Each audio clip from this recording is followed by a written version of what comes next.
You've reached the HubSpot helpline. Helpline. It's Rob, it's George, it's Casey, and Kyle. Come with a problem and leave with a smile. Every Friday at 3, come and join us as we help you with HubSpot. Open up your LinkedIn, just make sure you call in and leave a voicemail about HubSpot. Make your Friday divine with the HubSpot helpline.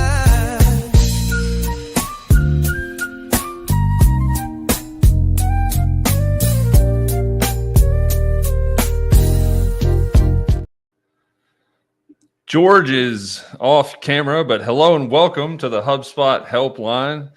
It's Rob, it's George, it's Casey, it's Chris. This is the HubSpot call-in show that you just can't miss. I'm Kyle Jepson, or at least trying to honor him with this orange hat. We've got George, our very magnanimous and alliterative, happy, humble, helpful human in the top right. We have a man whose first and last name only need the middle name of Moss to be a Christmas song. And we have Casey Hawkins, Greyhound of the helpline, who is altruistic and ubiquitous. How are we doing today, guys? Better now. Thank you. I feel like I'm practiced this SATs this weekend, so I was doing fine, Rob, until you called me out on camera immediately because I was trying to answer a text that someone just texted me during that groovy music. The intent was not to call you out, buddy. It was just you're the first person I saw, and you weren't even there. I wondered if I was hallucinating all of this. Speaking of hallucinating, let's jump right into the new Neo scandal. Just kidding. Chris, I know you said we had numerous voicemails to dive into today. So in honor of being lean and efficient with our helpful time, what do we got? No voicemails, actually. I did have a very fun conversation earlier with the people who have been made it possible for us to do calls and voicemails in HubSpot. So me and my buddy Zach Hushin today, we unboxed all of the new calling features with Sarah Hall and Francis Dichu from the calling product team at HubSpot. And that was a good time. And that's coming from somebody who does not ever like to talk on the phone, really. So. And Chris, if somebody's watching this and they're wondering where they can go to watch said piece of content that you just talked about, where would you direct them to? My LinkedIn profile. You could find the recording. Sarah also just shared it as a post, and it is up on the Let's Unbox HubSpot blog over on Profoundly website. Nice. So Nice. Yeah, already got the recap up. Getting better at that part. There we go. In spots. I'm picking my spots. Yeah. Beautiful. Got to pick the battles. Unboxing of all the new stuff. Give us a quick breakdown for people that you just referenced the sources. Why should they go check it out? Now we know where they can go look at it, but why should they dive into it? Getting your call transcripts into HubSpot is one of the most powerful things you can do. I think right now for any business. She also attempted to show off customer agent responding to a phone call. Couldn't get it to work live, of course, but all the settings were there, and I can see they've already got some people using it in terms of like off-hour support, being able to call in and have an agent there to answer. So the power dialer was a big deal that came out this year. But yeah, the ease of transcripts and being able to pick out words that you like and that you want to keep track of. And then like, I just got an email from HubSpot, like, all right, your report's ready based on the words that you want to track. It's like, wow, there's some power there, but you got to get your transcripts in there folks. So Got to get them in there. Yeah. I wanted to ask an odd question, partly because of what you just said, and to me, it feels like it's been missing up until this point. But you all do several, if not 5 to 10 to 20 shows, unboxings, other ways that you're helping people throughout the week. And since Chris keeps getting our phone number wrong, thus the no voicemails in the scrolling thing, I just wanted him to look. It's probably right. That you could probably go back through your head on the, to quote George, the happiest, humblest, the most helpful you've been to somebody else throughout the week. I feel like us going back through stuff that you just did earlier in a live session or whatnot is almost defeatist, but sharing those stories of what are people coming to you for in your normal day-to-day weekly lives, and what are you talking about and helping them with? And Casey is pushing the button. I thought you were sideways raising your hand. No, it was the buzzer. I was trying to get the buzzer. Casey, yes. I had a conversation this afternoon. I was talking to someone who works as a HubSpot developer, and it was people were talking about, marketing and sales teams using HubSpot, and specifically like when marketing teams are in HubSpot, sales teams are in a different platform like Salesforce. And he asked me, like, how does it work? Like, how does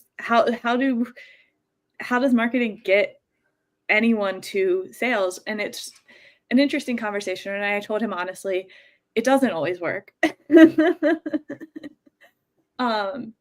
But in the best of times, there is some sort of trigger that this human should go over to sales, that we want a salesperson to follow up with them for whatever reason. We can all fight on what that means, but whatever. If they're in Salesforce, usually the Salesforce integration is set up so then the contact or lead is created in Salesforce. They enter a queue. That's the easy part. What he also asked me is the return to marketing. And that's the part that I don't see a lot of teams succeeding in, because often we send them to sales, whatever happens to them, and then they drop out of marketing because they've gone to sales and marketing has done their job. And I think that's the piece most teams miss. If you don't have some way of saying bad timing, they're still in your audience, but they're not moving forward with the sale, that doesn't mean we don't care about them anymore. You mean, wait a second. You mean marketing can do more than just generate leads? I don't believe it. This is mind blowing. Yeah, I mean, I don't care about them anymore. Well, first of all, I teach what you just said doesn't normally exist to every single one of my clients.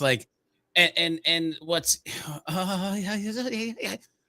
interesting to me is one, there has to be a defined trigger. I don't give a crap what you call it. Marketing qualified, sales qualified. I do actually care what you call it, but more importantly, I care what your team calls it. There should be a trigger that when these things happen, page views, lead score, hand raise, whatever, this is set. Trigger. Boom. What Casey said to sales. There should also be a trigger when it goes awry. We need a 30-day nurture, 60-day nurture, 90-day nurture. Just not a good fit right now.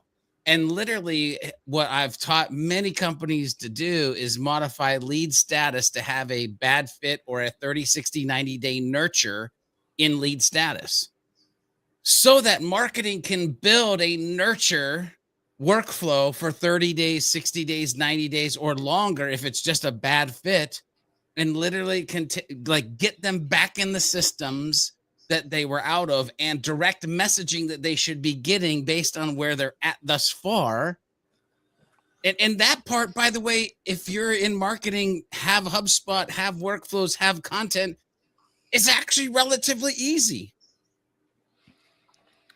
And What would that's- some examples of this be? But let's confirm the trigger. That's coming back from Salesforce to HubSpot, George? Yeah. Like, That makes sense. I think that's where I was being, obviously, I was having a little fun with the statement I made. But a lot, especially in the cases where Salesforce is the system of record, it's like, all right, marketing, you did your job. We've got the contacts over here now. Like, we haven't even asked you to do anything else for the company. A lot of companies are in that position, and they gotta want to ask the marketing team after the person is not a good fit and not qualified or needs the nurture. It's like, hey, marketing team, like, get these people back in the flow. can you imagine in any other industry, or like not even industry, any like other world scenario where, oh my God. By the way, this is not towards you, Rob. This is not towards you, Chris. This is not towards you, Casey. I have been in this industry since 2012 and kind of side tangentially as developer designer for an agency, but HubSpot World 2012. And the amount of times I've heard that we need to align or not align, or at least get them to play nice together for sales and marketing is at nauseating. I just want to throw up every time I hear it at this point. Like, work well with other humans, work well with AI, build a system that goes in both directions, understand that it isn't about you, it's about the human that you're trying to help, and like actually take the time to freaking care about the words that are coming out of my mouth. Like, here's the thing. Just because you sell them something, and the conversation we're having right now is like, in marketing goes, hey, let's celebrate, we're done. There's cross sales, there's upsells, there's more education. They're like HubSpot knowledge articles. Like, how many of us hit Google and look up knowledge articles or other blog articles because now we're using a tool or doing a thing because we bought a thing?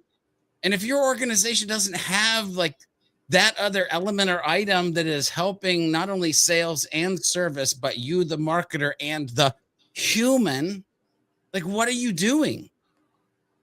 Okay, This is why I point to leadership. This is why I point to leadership, because let's say maybe I have been in that position where I'm using HubSpot and I get buy-in for HubSpot and like, come in and do digital marketing, Chris. And I learn all the things about HubSpot that we could do. And then I go to the rest of the organization, including sales. I'm like, hey guys, how can marketing like do for you? Like, what can we do for you? More leads, please. Anything else? No, that's it. Nothing else. Okay. All right. See, that's where the conversation stops, which is a shame. Because here's the thing. If I go up to my wife and I'll be like, hey, what can I do for you today? You know what she's typically going to say? This, and this. And by the way, honey, what can I do to make your day easier? See, the problem is marketing is taught to be like subservient. Oh, hi, sales team. The people with a budget, the people that don't get fired, but we do when actually shit hits the fan. Like, sales, we're going to drive you leads. That's absolutely fine. But here's like a couple things that we would love to see from you based on us doing what you'd like us to do. Can we all agree?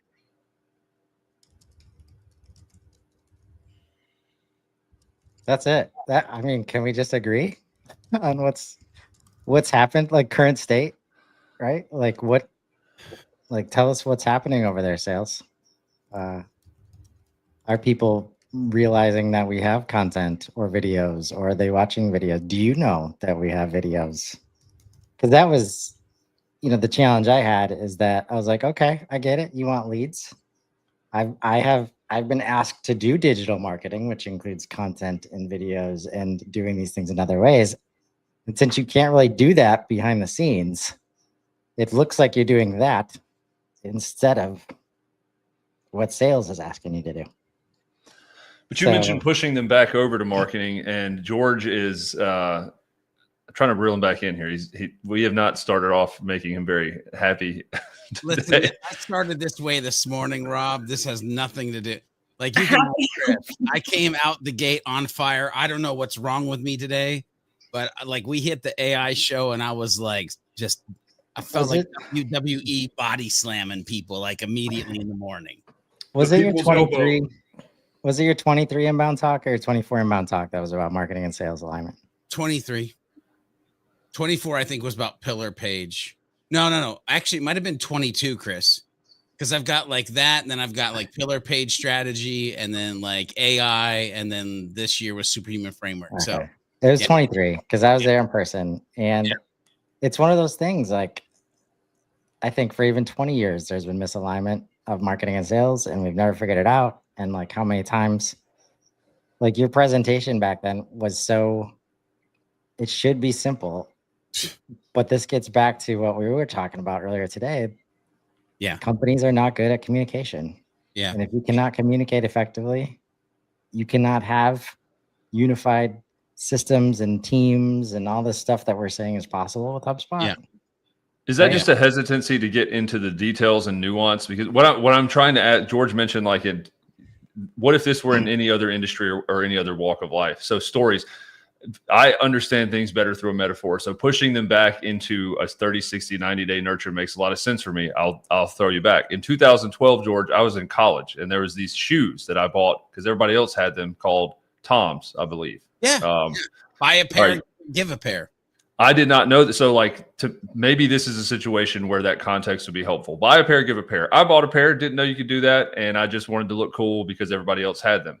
Yeah. I was technically already a customer. And so at this time, after having information after the fact where I can buy another pair of shoes for pretty cheap and be charitable and give, like, customers also can become more loyal or more towards like the evangelist stage, if you will go to that area, with information and campaigns and nurtures and whatnot after they've already purchased. So it's not, maybe that's an odd example, but there's tons of reasons to be able to push people that either maybe the timing was off, maybe the budget was off, maybe the geo was off, maybe there's some closed loss reason that you could then figure out whether they're a customer who was ill-informed and just buying and making a selection of your product, or somebody who legitimately wasn't a good fit at the time. The point I'm trying to make or ask is, like, those seem like legitimate examples of the reasons sales and marketing would need to have those types of more in-depth conversations and create clarity around why they're doing it. Yeah. Yes. Yeah. Those are good situations, but I got to unpack my brain because, like, it's exploding right now. One, you would have to care. And if you care, your goal changes. Let me explain. Marketing. By the way, I want everybody that's listening to this or watch this, and yes, I do want you to email me, LinkedIn, Slack, Pigeon, smoke signals. I want you to go into your HubSpot portal, and I want you to do segmentation by life cycle stage evangelist. All right. Now, with that said, here is what happens. Marketing's goal is sales qualified, and I'm done. Sales goal is closed won, and I'm done. Until I can do an upsell, cross-sell, or a new sale, and I go to closed won, and I'm done. Organizations would be able to align themselves better if their goal was life cycle stage evangelist. We're going to be the dopest damn humans until the humans we help actually talk to other humans and become evangelists at life cycle stage in our HubSpot portal. Like, the world would then start to, I'm telling you right now, AI will solve world hunger and sales and marketing teams will still be misaligned. Like, what? Well, let's take it to our commercial break from our sponsor, Profoundly, while George gets his brain back in his head. Man, that was good. Yeah, I mean, if you want help from other humans, check out Profoundly.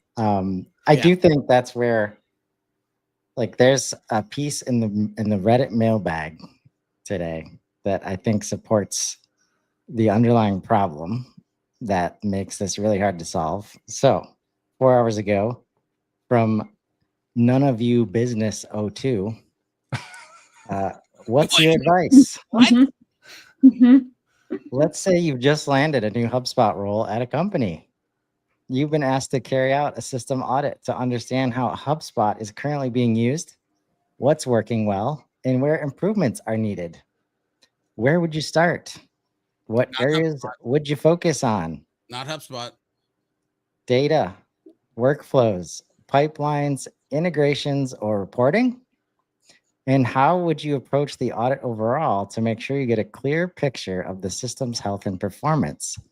I'd love to hear how other HubSpotters and CRM professionals tackle this.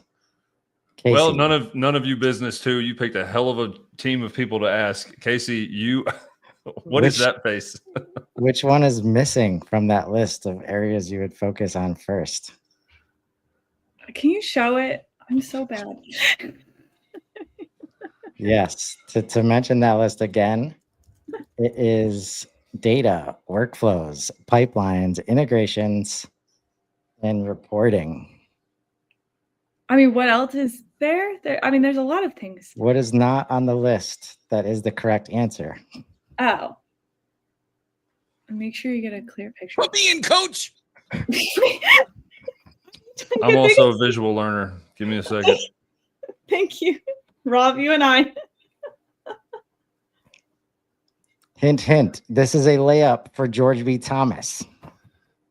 Oh, well, like personas. Human?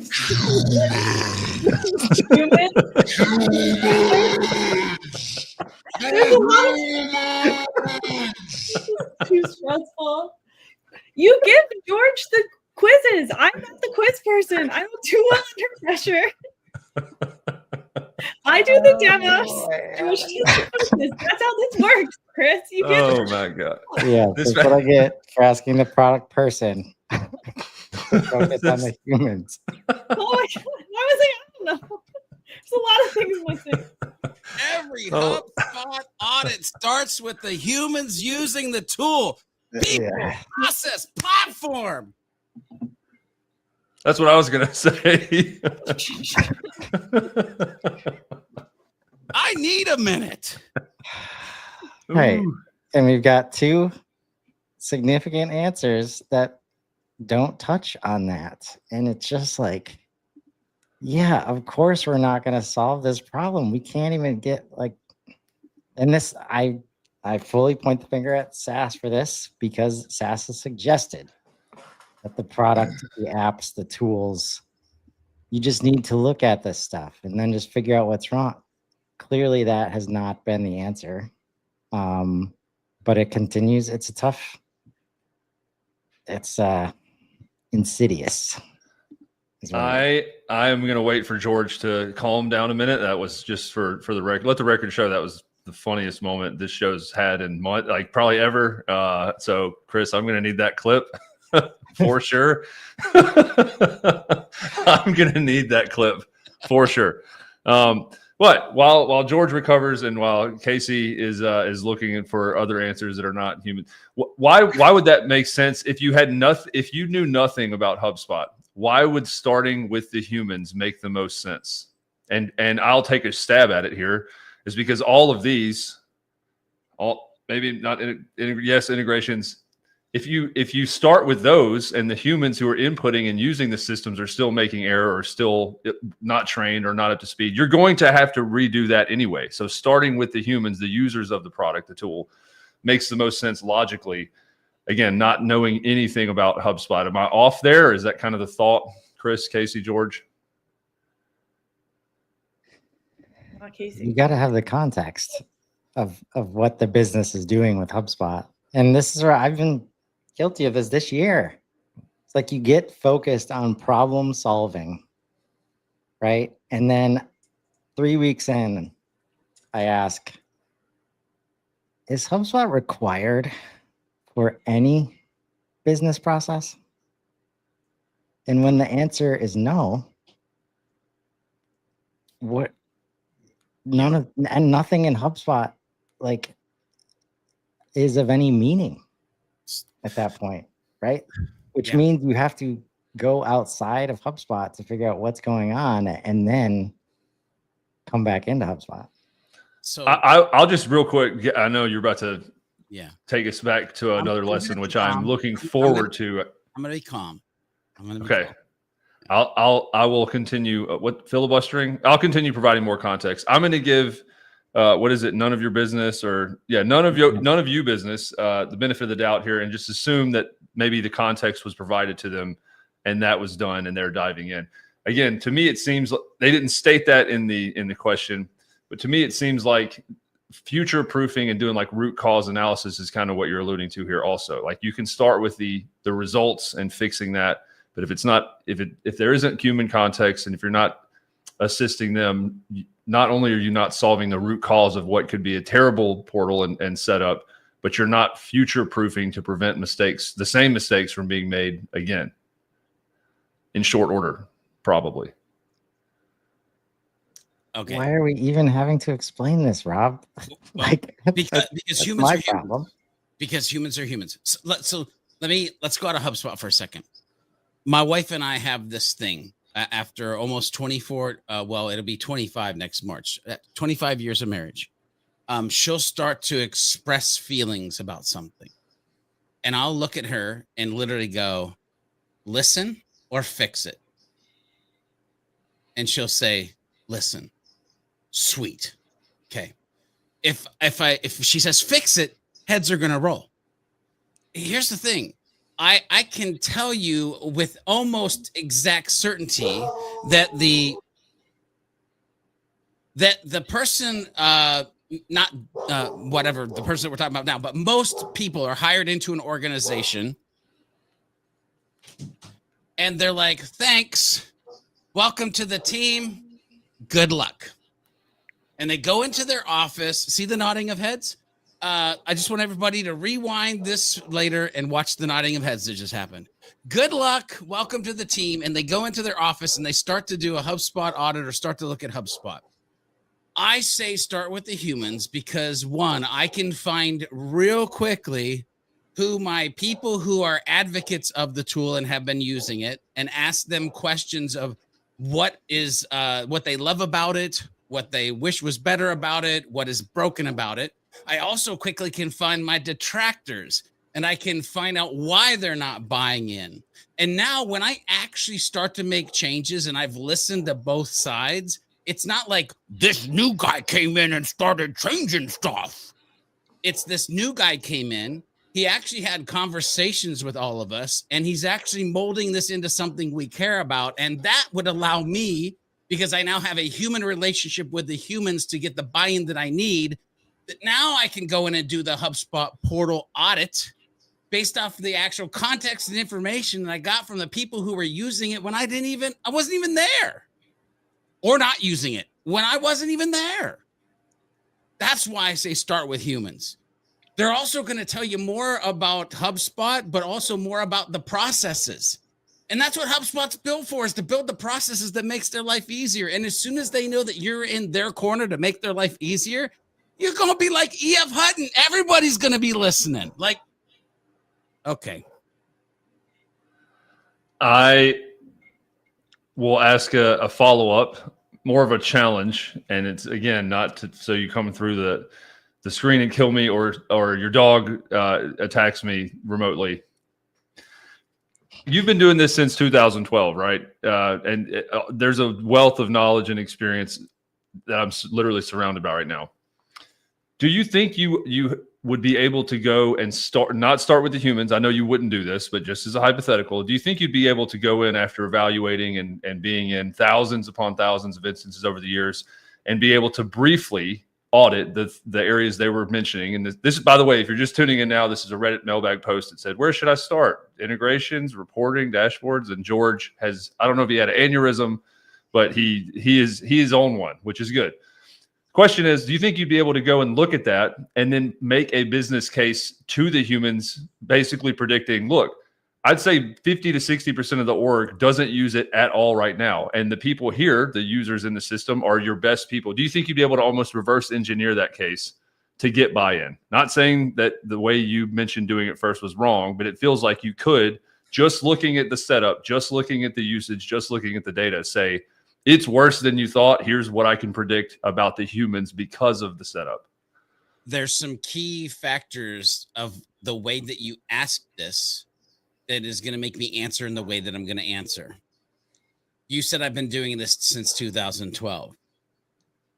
Most mere mortals have not been doing this since 2012. What that means is I know HubSpot like the back of my hand. I say that humbly. Like, it is very hard to be a generalist in HubSpot, and I'm even getting to the point where I don't know if I can keep up with everything, but I am trying my darndest. Yes, I believe I could go into a portal. You give me an org chart. I look at the people who haven't logged in, or what's real fun is the people who have been automatically deactivated from the HubSpot account, because that's a feature now. And I go, well, they're not using it. They're detractors. They're not bought in. Let's mark those down on a list. And I can see from an audit log all the people when they actually were logging in and how many times they logged in during a day. Those are my heroes. These are the people who are in the trenches. So I could do the separation of the two different types of humans, but that only gets me so far because I don't know why they're the detractors and I don't know why they're the heroes. But I can start to look at, are there age differences between these two groups of people? Is there any other thing that I can align? Like, it's ones are AEs, one are BDs, one are FYZKs. What? Like, I can start to do some of that, but I still go back to that's lightweight for maybe then at least bracing myself for the future conversations that would have to happen with all of those humans anyway. Yeah, that's fair. What you're saying, like, kids, don't try this at home. I've been doing this for a long time. You wouldn't recommend it, but like, again, in the hypothetical, it's like, yeah, I could start to have some context if I were forced to do it, or if you've been working in HubSpot 3 to 5 years in an agency scenario or multiple organizations, you may be able to do what I just said. Well, no, I'll add in a superpower. And you're good with humans, and you're a great communicator, and you know the power of questions. Like, but I would say, like, can I phone a friend? Because I want to be careful because I don't think I'm all that. And I don't want somebody to create a limiting belief off of something they hear me say in an episode where I'm like super passionate about, like, it has to start with the humans, but Rob is making me reverse engineer at least a little micro piece that I could do before, like, going to my native stance of humans. So, like, yes, you might be able to, but I'm telling you the easier way, the path less traveled, is talk to your dang humans in your organization. Can I phone a friend on this one, Rob? Please. yes. Okay, yeah, I think he's just calling in. Uh-oh.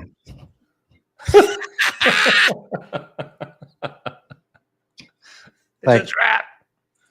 Yeah, you can go in, and even the best of the best can probably, like, see signals all over the place. And this is what, like, people who are asking for help want this to be true. They're like, please, can you just come in and give us suggestions and get it cleaned up without us having to say anything else? And it's like, no, because even if we do, you won't know what to do with the advice. If we were to put any effort into cleanup, your team is just going to keep using it and then make it dirty again. Like, there's so many gotchas in thinking that you can do this without talking to the humans. And that was my approach in organizations. I was like, all right, I'm going to bring in HubSpot because everything's complex. I haven't learned organizational politics, but I know HubSpot's the right answer for what this company is asking me to do in terms of building digital marketing from scratch and making it easier for teams to work together. Like, this is the system, but instead of go the hard route, like, I'm like, how do I use HubSpot as the way that makes the organization change? And it didn't work. It doesn't work because HubSpot and whatever tools are being used are not the reason that the organization is in the position it is in, whether they're successful or failing or growing, whatever. It's the humans and the way that they work, the way that they work together or don't, the way they work with customers or don't. Like, so it's just much faster and safer to just talk to the humans first. And I would say, as a final point, if that's not an option, like do something else, like find another, like do not fall into this trap.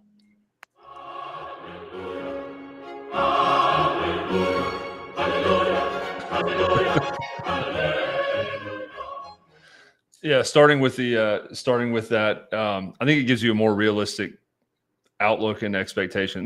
My son is 7. He took a standardized test recently, which we got the numbers back, and man, I think it's between 300 and 700, and he got like a 3. He barely even wrote his name, right?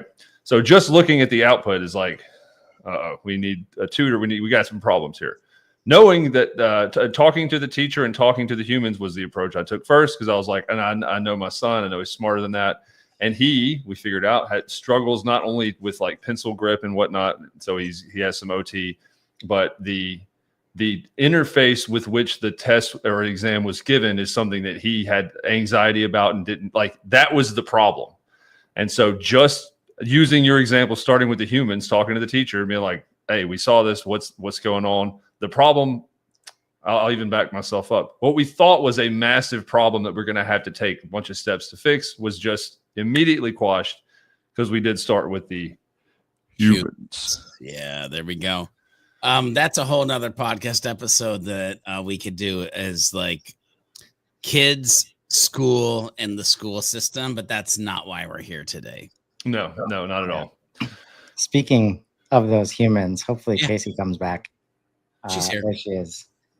I'm interested in the conversation that you had with Trisha yesterday about why, even if we're talking to those humans, it can be hard to find the right things to say to get them to change their behavior. Specifically, I think your conversation was about getting sales reps to trust that getting their call transcripts into HubSpot are a good use of their time. Yeah.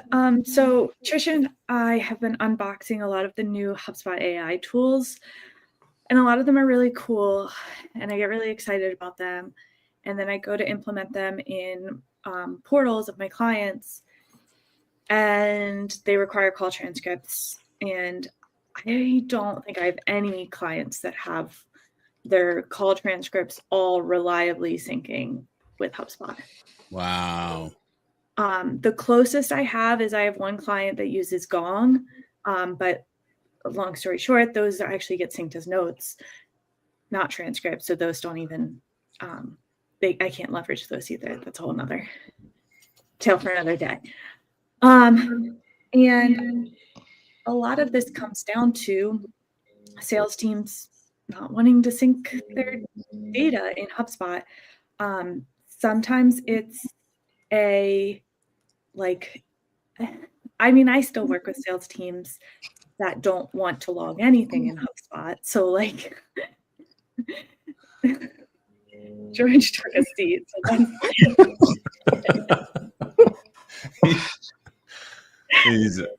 he's on one today. Why would sales teams not want to log why would that be an objection or a blocker? Hang on. I sat down because I want Casey to finish. But Casey, when you're finished, I do have something that I want to say, but I want you to finish what you're talking about. Can I just want to make one clarification. Sorry, because I was talking to Trisha the day before where she was like, you guys had somebody from Ask Elephant on, right? Mm-hmm.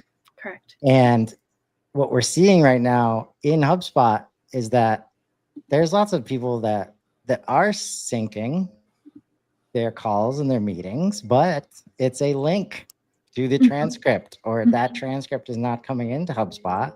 Mm-hmm. So if I were a salesperson, especially if I'm used to that life where I go to the Fathom or I go to the other system to leverage that transcript, I would struggle to say, why do I need to also have that in HubSpot now. So I think that's a part of this conversation too. Okay. That is, yeah. And so now you're saying you have to switch what you're using or switch your process or whatever. But to go to like people who don't want their call transcripts, I mean, I have one client in particular that I'm thinking of who I really like to leverage a lot of these tools with. But they have a fairly, what we would consider like old school sales team. A very like, this is my book of business. You can't see it kind of style and framework and culture at the end of the day. So let me say two things. One, for any of you that are watching this or listening to this, you want your transcripts in HubSpot because your transcripts are data. You've lived for years where data was input into a form, input into a field, and it was structured data. But now there's like non-structured data, that's transcripts, and that's data in there that the Breeze Assistant can use to make your prep for the next call way easier and pull in things that you can tell it to look for and listen to, and like even create properties based on, like that was a whole update, like maybe last week anyway, where I immediately wanted to go. And why I sat down is because culture and psychological safety, like, and secret sauce. Let me just put those things out, those three things out there. One, if you have created a culture where your salespeople feel like they can't work together to create the dopest experience and the best process, then the culture is flawed and broken. If they don't have the psychological safety to understand that their stuff is safe, they're safe, and everybody's trying to win and get to that same place together, it's flawed and it's broken. And if you think that your sales process has secret sauce because you're selfish enough to only worry about your wallet and not the entire organization and everybody having a job tomorrow because, I don't know, the whole world's saying AI is coming for it, then it's flawed and it's broken. Be human, work as a team, build a culture that people want to get as much information in to make their process easier and the experience better. Bottom line. Yeah. And one thing we talked about a lot on the actual like live was that I think there are people out there, my parents included probably, who think that, like, yeah, AI is coming for jobs, AI, you know, and that's making them like clench these things even closer. When in reality, there are ways to have AI help make your job easier, make things better. The example we talked about on the call, one of my clients, the people I work directly with, two sales guys, I was talking to them about syncing their transcripts in HubSpot. They have to get IT involved. It's a whole like thing, whatever. But I was explaining to them how like it's great, this, that. And he said to me, he was like, yeah, Casey, you send a call follow-up every week. You just use your transcript, right? And AI writes it. And I was like, yeah. And I said, it's crazy to me to think about how much time I used to spend on call follow-ups. I would spend entire days like just right. Like I would have my call days and then I might have my call follow-up days. And now it just happens. And the sales rep said to me, he was like, yeah, or people like me just don't send follow-ups at all. And I was like, so AI is not taking your job. AI is doing the job, the pieces of your job you're not doing. Can I tell a story? This is my phone for any of you that are watching versus listening. I got a text earlier today from my 76, 77-year-old stepfather. And it's a YouTube video and it says, AI just killed video production. To which I then, by the way, I want you to think about that. Like, he's not AI efficient. He's not like worried about using AI, but he's searching and he's learning because his son does these things. And so he sends me this thing. And my answer to him, I'm just going to read it. I said, I would say if used correctly, it can augment humans to do it better. But I'll watch this over the weekend. Thanks for sharing. How are you doing? He then texts me back. I'm doing okay for an old man. Clown emoji, by the way, which I started to giggle when he did that. But then he goes, this other thing I'm watching blew my mind. They're talking about some massive changes to our lives and how they're going to be capable of changing or combining this mechanism with living tissue and chromosomes via AI. Now he has no need or reason, but he is embracing and I said to him, crazy stuff for sure. Feels like we live in the future versus live in today. And so I want you to think about how even somebody who is retired, even somebody who they're molding their mind and they're paying attention and they're educating and growing and an understanding of what the world is capable of. And you, Casey, are sharing a great example of you're capable to have follow-ups quicker. Not only that, you're better, or you can have better follow-ups quicker. And the fact that we have organizations or humans inside of organizations that are like, oh yeah, I don't follow up. And again, nothing to this human, but if I separate this human from where my brain goes, I think of character, integrity, purpose, passion, persistence, love for those that you work with, and love of those that you're actually creating the experience for. Like, if I'm not following up, me personally, I'm talking about George B. Thomas now. If I'm not following up, I probably need to go find a new job because I must not like what I'm doing. And again, nothing towards, I'm just saying blanket statements here. People can agree with me. They can send hate mail to Chris I don't care. Whichever, whatever. Well, I think that's where we're finding a lot of people that maybe don't follow up because it takes longer than 5 minutes or 10 minutes or 15 minutes when they want to, and they've got the next meeting coming up. They've got to hit their call list, and they're put in a position to feel like they can't take that time. But I think what this uncovers is like we just need to get better at speaking to the actual pains. Like, they're not asking to have time saved. I don't think they're asking to say, can you make my job easier? Like, everyone I've met, they're willing to go through a certain amount of pain and take as much time as they feel like is necessary if they know what's going to happen on the other side because they've been doing it for 20 years and that's how they close deals. But if we can ask it instead of, what are you not doing that you would like to be doing? Like, we have to figure out how to give them a believable answer to you can do this more, right? Because I think we got to unpack the SaaS baggage at the same time where it's like, oh yeah, you can do 100 more of these things and 10 more of these things and 10x the dollars that you make. Like, they're done with that game. They don't believe any of that stuff anymore. That's context too, but I like the reframe of, don't think of it about as saving. What else could you be doing? Like Casey just mentioned, I had call days and I had call follow-up days. Wouldn't you like to have 5 call days? You know, like, what could you be replacing that with? George, you said something, I don't even know, 2 months ago that you said you hit them with one of these, like, come here, leaned in, and you said, if you don't take anything else away from this, hear this. And it was basically, you need to learn how to learn, like learn how to have an enjoyment of learning. I think that's a big part of it too, is like AI is this big scary thing that we're in the future now in year 3000.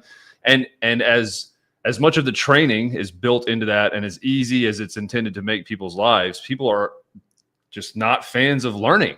Like, I love testing. I love school. I love education. I love being on here with you guys. I like new things like that to a point. Common Core math, referencing my son earlier, not a fan of that. But do you think that having to relearn or learn new skills is part of that, to where they just dismiss it and say, I don't care, I won't follow up, or I'll just keep making it harder on myself because of a reluctance to, like, pursue learning? So I'm going to take this in a direction, and Chris can shut me down if he wants to. But I think it's because we as humans are really good at getting stuck in the default. I've always done it this way. This way works. It's not broke. Don't fix it. Which is crazy, because if it wasn't broken, we didn't have to fix it. We'd still be riding horses and like using the like loom to like weave our anyway. Like we very easily get stuck in this default, and therefore we're not willing or want to challenge. Well, what if the default is holding me back to this 10 sales that I'm right now excited about?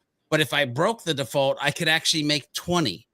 The default gives me a day where I'm doing follow-up calls, but if I broke my default, could that follow-up day be a half day off?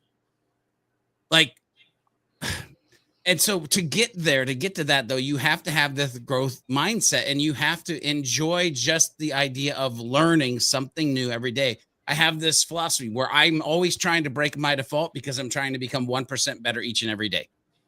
What can I learn today that I didn't know yesterday that changes the OS system in my brain to actually be able to navigate, think about, talk, and share with the things that are happening? And so you gotta grab these mindsets of, I don't want to live in the default. I always want to challenge myself. I want to learn more. I want to be curious. I want to be creative. And I want to bring that not only to my life, because work-life balance is bullshit. I want to bring it to life and work, because, by the way, both of those are one thing.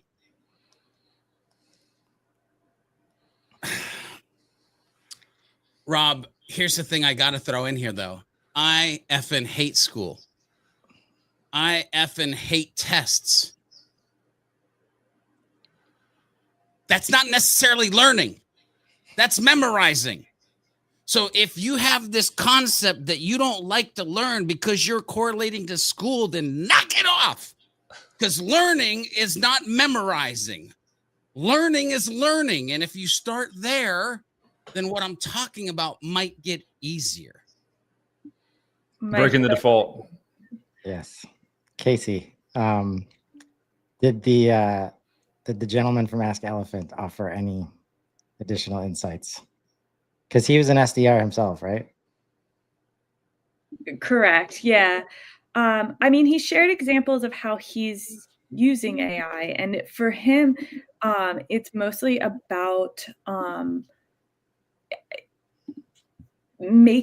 being more present, because you don't have to use AI, because you don't have to do all those tedious things like updating CRM records and things like that. When you're not taking notes, updating your CRM manually, when you're not doing all of that, you have the chance to like be more of a human. And that was kind of the be present. Yeah.